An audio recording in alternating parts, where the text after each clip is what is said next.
City Noticias de las 8, fin de semana. Hola, muy buenas noches. Saludamos a nuestra audiencia en Bogotá, en Colombia y en el mundo.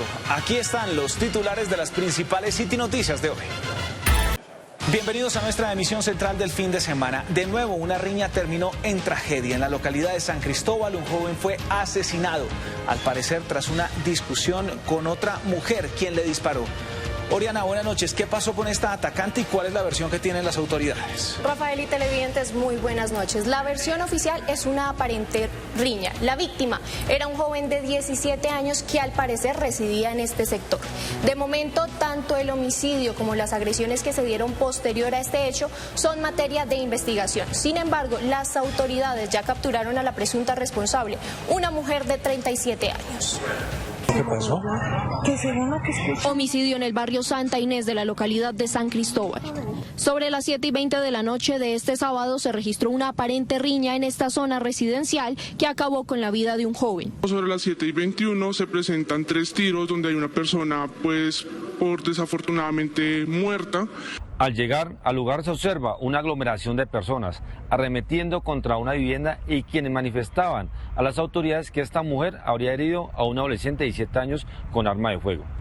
Y ahí las mismas personas que estaban ayudando a la persona que murió ingresaron a las casas y comenzaron a romper tejas, a romperles ventanas, vidrios. Incluso uno de los individuos amenaza a los ciudadanos. Amenazaban con una granada a los residentes para que pudieran salir. Esta adolescente, por la gravedad de las heridas, fallece en centro médico. Los hechos son materia de investigación y esta persona fue capturada y puesta a disposición ante la autoridad competente. Sin embargo, vecinos del sector aseguran que desde el viernes ya se habrían presentado violentos altercados entre las mismas personas. A las 10:30 de la mañana, con machetes, la gente corría, llamamos a la policía y la policía vino e intervino ya. Y en horas de la noche volvió a suceder. Donde se presentaron también machetes, armas y demás, y llegó una patrulla de la policía, dispersó el acontecimiento y ya. La comunidad asegura que las riñas y hechos de inseguridad han aumentado en esa zona. No es la única riña. Hace unos meses hubo una riña con armas blancas. Las armas blancas tocaron la cara de una mujer, había niños. Ningún joven debería morir en estas condiciones. Este es un hecho lamentable que rechazamos contundentemente y le hacemos un llamado a las autoridades locales. El llamado de la comunidad es a que las autoridades hagan más presencia en el sector, pues temen por su seguridad. Y es que las cifras son alarmantes. El 40% de los homicidios inician con una discusión. Nosotros consultamos expertos para hablar sobre esta problemática. En Bogotá, 4 de cada 10 homicidios comienzan por una discusión. Según cifras oficiales, con corte al 30 de septiembre, se presentaron 242 homicidios en medio de riñas. El 82% ocurre en vía pública.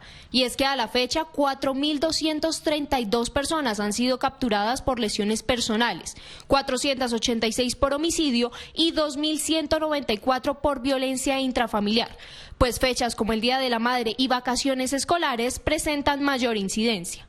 Y especialmente en Bogotá ha hecho una involución y hoy resolvemos absolutamente todo a golpes y esto está generando obviamente que a partir de una riña nazcan otro tipo de delitos. Y es que antes de pandemia ya se mostraba que de cada 10 bogotanos 7 no confiaban en la justicia porque pensaban que no iba a llegar, y de estos 3 estarían dispuestos a tomar justicia por mano propia o a defenderse, incluso comprando un elemento para activar no solo frente a casos de delincuencia sino también de presunta intolerancia. Expertos advierten que la falta de cultura ciudadana, la salud mental y las condiciones de la ciudad contribuyen a que estos casos se presenten. Genera unos niveles de tensión, de estrés y problemas de salud mental tan fuertes como Bogotá, por los problemas de transporte, por la percepción de inseguridad, etcétera, hace que a cualquier estímulo básico en medio del espacio público, del sistema de transporte, terminemos en una lesión, en una riña. Los tiempos para mediar conflictos a través de mecanismos oficiales también figuran como un incentivo a esta problemática. Hoy se perdió desde el proceso, por ejemplo, de redes de cuidado, frentes de seguridad o las relaciones comunitarias que permitían la resolución pacífica de conflictos en problemas como el de ruido, como el del habitante de calle, como el excremento del perro, como la situación que vive la propiedad horizontal, terminan por mitigarse en formas autónomas y no porque algún mediador oficial llegue a la resolución. Aunque señalan que es importante atender el aumento de estos casos, es indispensable que vaya acompañado de un trabajo en conjunto con la ciudadanía.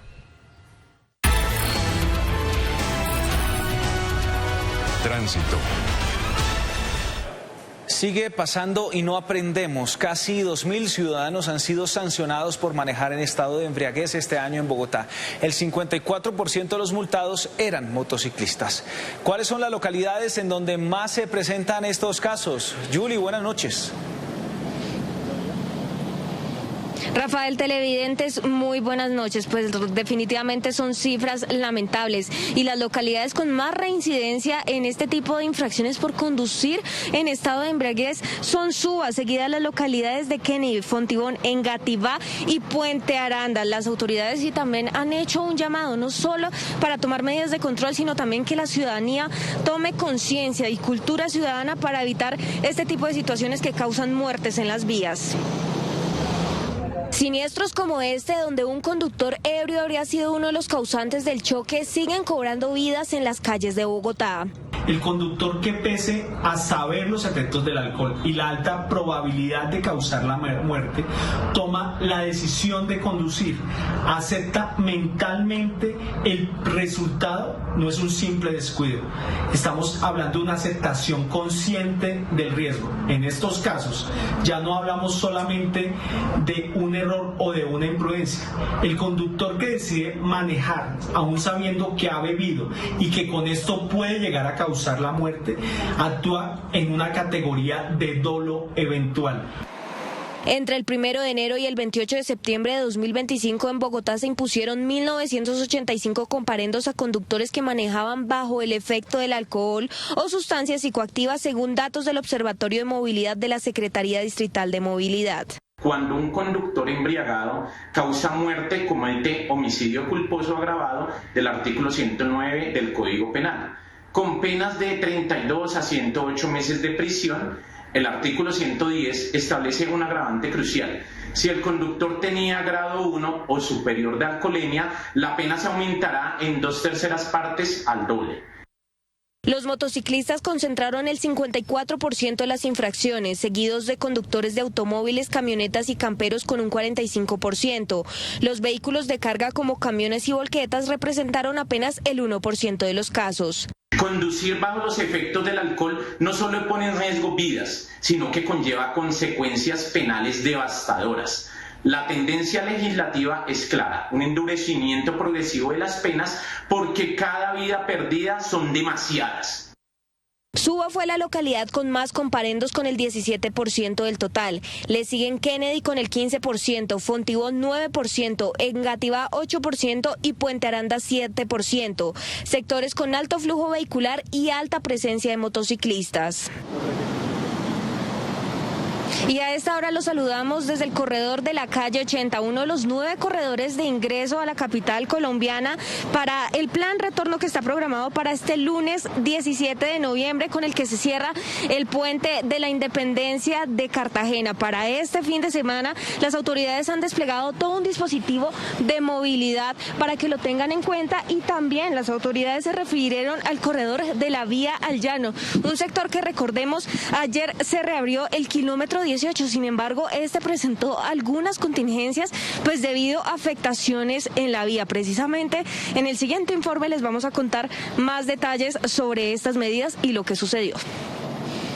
Solo unas horas después de que fuera reabierto el kilómetro 18 de la Vía al Llano, el Ministerio de Transporte señaló que en el pavimento se registraron grietas, producto de un asentamiento del pavimento que obligó a las autoridades a tomar medidas inmediatas para no causar más afectaciones. Hoy queremos agradecer al Gobierno Nacional por la gran articulación, ANI, Invías, Ministerio de Transporte, gobernadores y alcaldes, la apertura del kilómetro 18 en doble sentido. Aunque se cuestionó el manejo de las autoridades frente a la gestión de esta vía, hoy muchos reconocieron el logro que beneficia a una importante parte del país. Tengo que reconocer que tenía mis dudas de que el gobierno pudiera lograr entregarla antes del mes de diciembre. Lo cumplieron, hicieron las obras de terraceo, son unas obras adecuadas, lo ha hecho Invías. Es así que para el plan retorno también regirá el pico y placa regional para el ingreso por la vía al llano, entre otras medidas. Vamos a tener reversibles a la altura del municipio de Apulo, La Mesa, Anapoima, Mosquera, y también vamos a tener reversibles en caso de que sea necesario en la autopista sur. Estamos habilitando 3 carriles de ingreso en el paso a Soacha. Recuerden que estamos haciendo obras de Transmilenio fase 2 y 3 y allí normalmente estamos operando con 2 carriles, pero para la operación retorno habilitamos 3. En Bogotá las autoridades también están listas. 120 hombres y mujeres de la seccional de tránsito y transporte de Bogotá nos encontramos desplegados en los 8 corredores viales. Dentro de estos tenemos 15 puestos de prevención que están realizando labores de control. Asimismo, dentro de esas labores de control estamos verificando todo el tema de embriaguez con el fin de reducir al máximo todo lo que es el tema de siniestralidad vial y mucho más con el tema del consumo de bebidas embriagantes.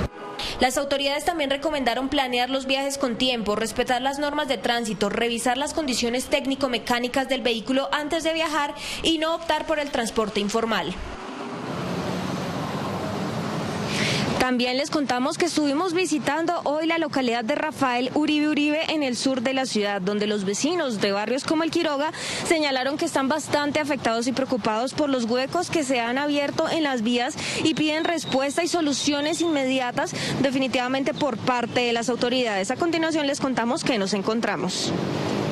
Los habitantes del barrio Quiroga en el sur de la ciudad están preocupados por un hueco que se abrió hace aproximadamente un año en una de las vías. Han quedado camiones, carros aquí atascados. Entonces lo que pedimos es que por favor sea el acueducto o sea las personas encargadas de arreglar el pavimento, no sé la verdad a quién le corresponda, pero que por favor nos ayuden porque sí han pasado accidentes y demás acá por el mismo hundimiento que surge. Nosotros teníamos un carro en la esquina, llegó un carro, se fue entre el hueco y saltó y nos estrelló el carro allá a nosotros y a nosotros nadie nos paga esos daños, nadie nos responde con eso. Entonces necesitamos súper urgente que nos colaboren a ver qué ente es el que tiene que venir a solucionar esto. Según lo advertido por la comunidad, ya han denunciado la problemática en varias ocasiones sin obtener solución alguna. Lo arreglan, pero vuelve y se hunde. Entonces lo que pasa es que nosotros tenemos aquí un colegio en los que están 3 turnos, que son mañana, tarde y noche, en los cuales los niños en Vera también están estudiando acá. Entonces estamos temiendo que de pronto se rompa la tubería de aguas negras y cause más, el olor sea más contaminante. A esto se suma la preocupación de que el hueco está al lado de un colegio. Las rutas escolares acá también desde la escuela también es un tráfico pesado, o sea, son buses muy grandes para los niños para que vengan a recoger y es algo que nos está acentuando también la situación aquí con el problema que tenemos con el hueco. Nuestro sistema informativo contactó a la empresa de acueducto y alcantarillado de Bogotá, desde donde señalaron que la zona será verificada. Y también tenemos muy buenas noticias para la región de Cundinamarca y es que hoy el gobierno nacional en compañía con la gobernación dieron a conocer más detalles de lo que será la reconstrucción de los municipios de Medina y Paratebueno luego de un sismo que los afectó en el pasado mes de junio y aseguraron que se va a realizar una inversión total superior a los 150.000 millones de pesos para reconstruir estas zonas afectadas por esta emergencia. La Unidad Nacional para la Gestión del Riesgo de Desastres y la Gobernación de Cundinamarca presentaron los diseños de las 2 tipologías de viviendas para reconstruir los municipios de Paratebueno y Medina afectados por el sismo del pasado mes de junio. La inversión en esta primera fase por parte del Gobierno Nacional es de 38.000 millones de pesos. En total estamos hablando de 53.000 millones más o menos con el aporte de la Gobernación. Aspiramos a que esto esté completo en menos de un año. Igualmente se invertirá en una infraestructura de interés comunitario. El Fondo de Infraestructura Educativa del Ministerio de Educación se va a encargar de reconstruir 3 instituciones educativas, las más grandes y quizás las que requieren una mayor inversión, y el departamento ha hecho el compromiso de poder mejorar las condiciones de 47 instituciones educativas más o sedes escolares. Pero para lograrlo, este trabajo debe realizarse de manera articulada con otras entidades. El Servicio Geológico Colombiano, que debe conceptuar si efectivamente en los terrenos donde hoy existen esos centros urbanos se puede construir allí, y si se puede construir, con qué tipo de características de estructura y de sismo resistencia. La presentación estuvo dirigida a empresas del sector constructor, firmas consultoras y actores estratégicos de desarrollo territorial con el objetivo de promover su participación en los procesos de reconstrucción. Asimismo, se presentaron los criterios de selección y los pasos para inscribirse en el proyecto. Las empresas recibieron información inicial para preparar sus propuestas técnicas y económicas. Y televidentes y viajeros, recuerden que la vía al llano está completamente habilitada y que pues a raíz de estas soluciones, mañana el pico y placa regional también aplicará para este importante corredor del país. Rafael, usted tiene más información en estudio. Julie, tenemos muchísimo más. Gracias. La elección del nuevo rector de la Universidad Distrital entra en su recta final en medio de inconformidades y polémicas. ¿Por qué, José Camilo? Buenas noches. Rafael, muy buenas noches. La principal problemática es que el voto en blanco ganó entre los estudiantes, lo que evidencia la inconformidad de los estudiantes con los candidatos. ¿Qué piden? Piden que el Consejo Superior de la Educación les ponga atención y además tenga en cuenta esto para la votación final, que va a ser el próximo 19 de noviembre. El proceso para elegir al próximo rector de la Universidad Distrital entra en su etapa final, pero enfrenta tensiones tras los resultados de la votación estudiantil, en la que el voto en blanco fue el ganador con más de 4.000 votos, aunque hay 4 candidatos en contienda. Hay una división entre estudiantes, algunos apoyamos pues que si ganó el voto en blanco también se tenga en cuenta de que no se le asigne a cualquier candidato, sino que pues una expresión de que también nosotros como estudiantes no estamos tampoco conforme en esta forma de los candidatos. Frente a las divisiones ya hay movilizaciones en algunas facultades, entre ellas la SAP, la Macarena y la Tecnológica. Entonces pues sí está marcando como una posición de que la Universidad Distrital sea escuchada. Además, algunos docentes y directivos pidieron revisar la evaluación de la hoja de vida de un aspirante, ya que esa calificación pesa en el puntaje total que define al ganador. Solicitan transparencia y verificación para garantizar un proceso legítimo. 3 candidatos, María Eugenia y Homer Calderón, y el profesor Pablo Emilio Garzón, tenemos 48 puntos más unas centésimas, y el profesor Liscano tiene 57 puntos, una diferencia de 9 puntos, pero como he señalado, ha generado mucha controversia en la universidad la forma como fue evaluada esta hoja de vida, puesto que no fue una evaluación ajustada a derechos, sino ajustada a criterios políticos. Desde la universidad nos informan que las votaciones ya se han revisado al interior del Consejo Superior Universitario y la administración está avalando todas las garantías para que sea transparente todo. El 19 de noviembre se realizará la votación final para elegir al nuevo rector. Sin embargo, la comunidad universitaria insiste en que antes se atiendan todas las inconformidades para asegurar una elección clara, justa y aceptada por todos. Y cambiamos de tema porque la Secretaría de Desarrollo Económico invita a los capitalinos a ser parte del programa Buena Paga, una iniciativa que les pueden dar créditos de hasta 8 millones de pesos. La convocatoria para ser parte del programa Buena Paga nuevamente está abierto, una iniciativa donde los capitalinos pueden acceder a créditos productivos formales de hasta 8.500.000 pesos. Ahora los dueños y dueñas de negocios inscritos en Buena Paga solo deben cumplir 3 cuotas, no 4. Con esto podrán recibir su incentivo económico de hasta 500.000 pesos para pagar sus préstamos. Con este programa, Bogotá facilita el acceso a créditos productivos de hasta 8,5 millones. Según la entidad, los primeros beneficiarios ya recibieron su incentivo, muchos de ellos negociantes que accedieron por primera vez a crédito formal, demostrando que el esquema funciona y promueve una cultura de pago responsable. El programa cuenta con además 11 aliados financieros que ofrecen opciones accesibles y seguras para los microempresarios. De este modo impulsamos la inclusión y la educación financiera tan importante en nuestra ciudad. Hoy más de 2.000 comerciantes ya hacen parte de Buena Paga. Buena Paga está dirigido a tenderos, productores, pequeños comerciantes y emprendedores de barrio. Quienes deseen vincularse pueden inscribirse y acceder a todos los beneficios a través de la página oficial de la Secretaría de Desarrollo Económico. Muy bien, y en el Consejo de Bogotá fue aprobado un proyecto de acuerdo con el que se busca la expedición de lineamientos para el uso responsable de la inteligencia artificial. Lisette, ¿cómo será el proceso de implementación? Buenas noches. Rafael Televidentes, muy buenas noches. Pues mire, lo primero que hay que decir es que este proyecto de acuerdo pues ya pasa a sanción del alcalde mayor de Bogotá. Es allí donde se tendrán hasta 12 meses para que la Consejería TIC pues implemente estos lineamientos que incluyen, entre otras cosas, pues se revisen pues justamente la protección de datos personales cuando se utilice IA. Apuntando a que Bogotá se convierta en la primera ciudad del país en impulsar en vez de prohibir el uso de inteligencia artificial, en plenaria del Cabildo Distrital fue aprobado el proyecto de acuerdo 400 con el que se fijan lineamientos a implementar por parte de la Consejería Distrital de Tecnologías de la Información para este proceso. Esta decisión no frena la innovación, la orienta con este proyecto. Posicionamos a Bogotá como pionera en Latinoamérica al establecer un marco normativo que impulsa la tecnología con ética y responsabilidad social.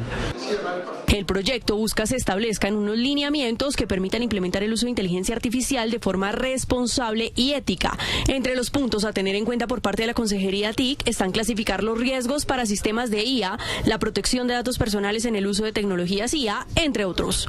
La participación ciudadana en soluciones de alto impacto y también la supervisión humana en los diferentes procesos automatizados, el etiquetado de contenido creado por la IA en comunicaciones oficiales y también la educación sobre el uso ético de la IA generativa en los colegios distritales. La iniciativa pasará a sanción por parte del alcalde mayor de Bogotá y ordena que tras este proceso la Consejería TIC en un plazo no mayor a 12 meses pueda expedir los lineamientos definitivos para su entrada en vigencia. Y de otro lado, pues conocimos la denuncia de unos habitantes en un conjunto residencial en la localidad de San Cristóbal, quienes aseguran pues completan 5 días sin el suministro de agua, piden respuestas a la constructora pues a cargo de estas residencias. Con baldes, mangueras y bolsas de agua, los habitantes del conjunto residencial Reserva Entre Nubes han tenido que buscar alternativas para lograr el suministro de agua cuando están por completar 5 días sin ese recurso. Se quemaron las bombas del cuarto de máquinas y desde esa noche estamos sin agua. Tremendamente, porque no hay agua para el baño, nos toca venir así a hacer cola 1 hora para recoger un potadito de agua y no hay agua, no hemos podido ni llevar el niño al colegio.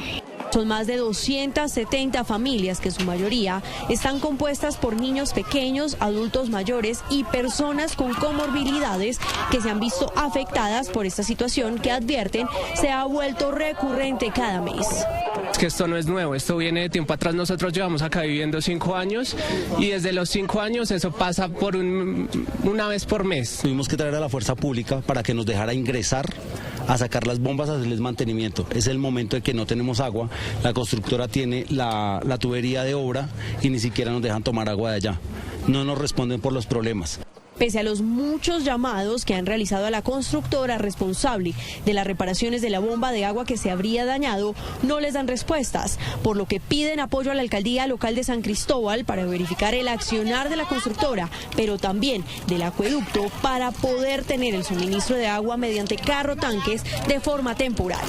¿Quién va a vivir sin agua? Y todos, aquí viven muchos niños y de personas mayores. Hoy se tomó a la fuerza el tubo donde los abastece a ellos. Duramos 2 horas recogiendo agua y finalmente vinieron y nos la cortaron. Nosotros intentamos obtener una respuesta por parte de la constructora y pese a muchos intentos hasta la hora de esta misión no logramos obtenerla. Hablamos de hechos nacionales ahora, porque ante la polémica despertada por las muertes de los 7 menores en el bombardeo en Guaviare, analizamos con defensores de derechos humanos y un exministro de Defensa frente a qué caminos pueden adoptar en este tipo de casos. Lizeth, ¿qué dice cada uno y sobre todo el exministro que se enfrentó a una situación idéntica hace unos años? Pues mire, Rafael, por un lado, desde Indepaz condenan el hecho de que no se hubieran realizado las competentes investigaciones que permitieran determinar si habían o no menores de edad en este campamento que fue bombardeado. Por el lado del exministro de Defensa, Guillermo Botero, pues asegura que este sería un mundo ideal. No existe un método que permite identificar en un 100% que descarte que existen menores de edad en este tipo de operativos militares. Lo que sí dice es que rechaza pues que el ministro de Defensa sea llamado a moción de censura por estos hechos. Detrás del bombardeo en el Guaviare, que dejó 20 muertos, entre ellos 7 menores de edad, quedó en evidencia la problemática del reclutamiento forzado de menores, un flagelo que va en aumento en el país. Tan solo en el 2024 se registraron más de 600 casos y existe un subregistro de hasta el 30%. Ni el reclutamiento forzado ni el bombardeo de menores son aceptables. La vida de niños, niñas y adolescentes debe estar siempre por encima de cualquier estrategia militar. El reclutamiento creció en un 248% en el gobierno Petro. Pero hay otro dato que es aún más importante. La manera sorprendente como se han incrementado las bajas de la fuerza pública. Y esas bajas de la fuerza pública se han incrementado como consecuencia de no hacer los ataques en su debido momento. Para defensores de derechos humanos no es aceptable que en medio de ofensivas militares de gran nivel los menores de edad puedan ser objetivos, por lo que esta operación contra las disidencias de Iván Mordisco ha despertado una ola de rechazos. Las Fuerzas Armadas, en virtud de los derechos prevalentes de estos niños y del principio pro infans, debe actuar sin emplear armamento letal, utilizando otros métodos de control militar. Condenamos el reclutamiento de niñas, niños y adolescentes menores de 18 años y exigimos la libertad, sanos y salvos, de todos los menores en las filas de grupos armados no estatales. Los grupos armados ilegales son responsables de exponer a alto riesgo a la niñez y de utilizarla como escudo humanitario. Uno de los grandes cuestionamientos es si este tipo de hechos en medio de ofensivas contra grupos al margen de la ley se pueden prevenir. Eso es lo de la desviación de lo ideal. Y mucho menos va a existir en el futuro cuando el planteamiento político del presidente Petro y del ministro Velázquez fue decir, yo no bombardeo si hay menores. ¿Eso a qué llevó? A que comenzaran a reclutar menores para protegerse de los bombardeos. Esta operación del Guaviare, según le he escuchado las declaraciones al ministro de Defensa, cumplió con todos los protocolos. Desde el Ministerio de Defensa advierten siempre se ha respetado el derecho internacional humanitario, cuando desde el Gobierno Nacional advirtieron que hasta el momento han desarrollado al menos 12 acciones de bombardeos contra estructuras armadas criminales, lo que despertó más preguntas. Me pregunto, ¿en los pasados bombardeos todos los muertos eran mayores de 18 años? ¿Se realizó una verificación previa? ¿Dónde está la lista de muertos? ¿Qué pasó en los 12 anteriores bombardeos? Porque mucho me late que en los otros bombardeos es posible que haya menores. Por estos hechos en los que murieron 7 menores reclutados, el ministro de Defensa será citado a moción de censura por el Congreso para que dé explicaciones frente a la ofensiva.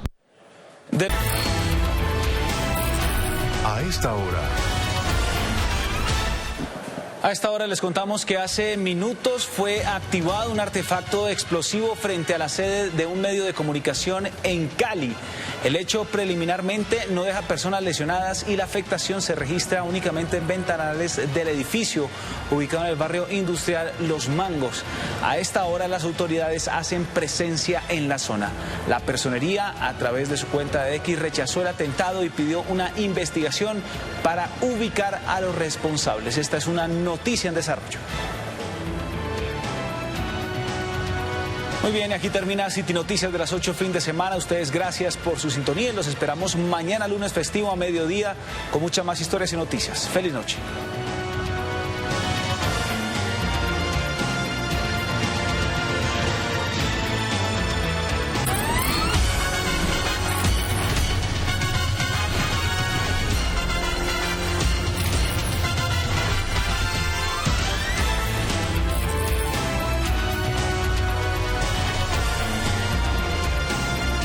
City Noticias de las 8, fin de semana.